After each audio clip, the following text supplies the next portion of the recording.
I'm Jane from Night Owl Speaks. Why is rejection so painful?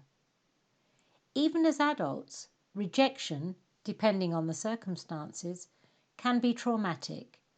It can impact our confidence, self-worth, lead to depression and anxiety, and generally emotionally destabilise us until we have processed those emotions and emerged on the other side of the trauma.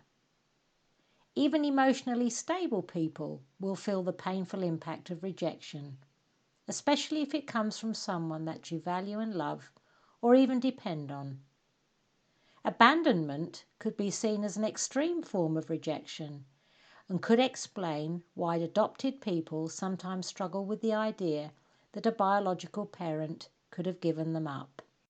The University of Michigan's research suggests that the brain processes rejection in the same way that it would a physical injury, by releasing opioids. This response varies from person to person, and that the more resilient the person, the more natural painkiller that was released. I would argue that even the most resilient of people still take time to recover from the pain of rejection. The emotional pain can penetrate us right to the core of our very being. So how does one recover from rejection? Well, how one responds is dependent on the circumstances, but here are a few general principles that you might find useful. Even if some form of action is warranted down the track, don't lash out from hurt feelings and a sense of injustice. Don't suppress feelings that arise. Try and tolerate and be present with emotions such as anger, frustration, sadness, resentment, bitterness, and even the desire for vengeance. The problem with an immediate reaction is that the ego is involved, and it's always going to end in tears.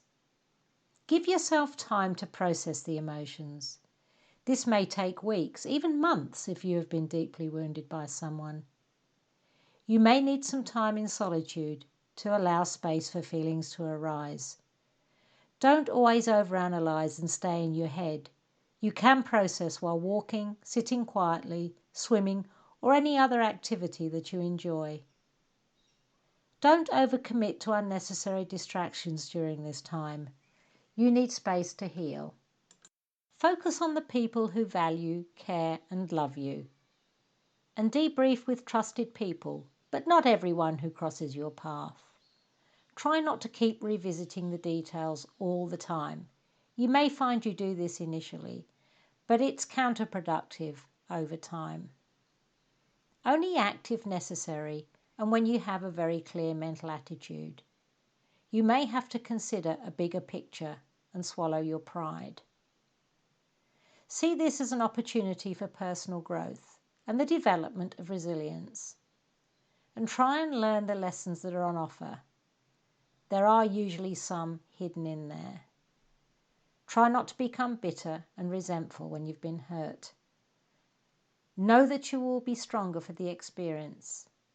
And if you must make changes within yourself, don't go to extremes and shut yourself down and become untrusting and inaccessible to others.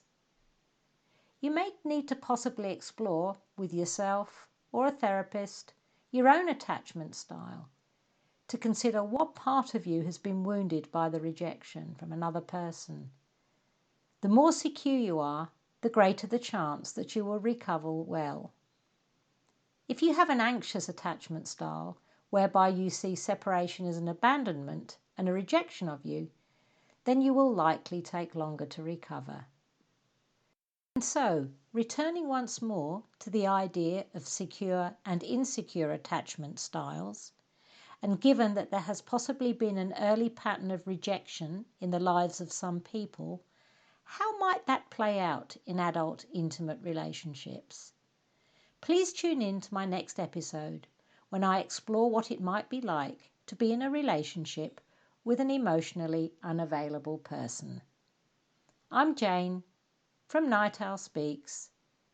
Thanks for joining me.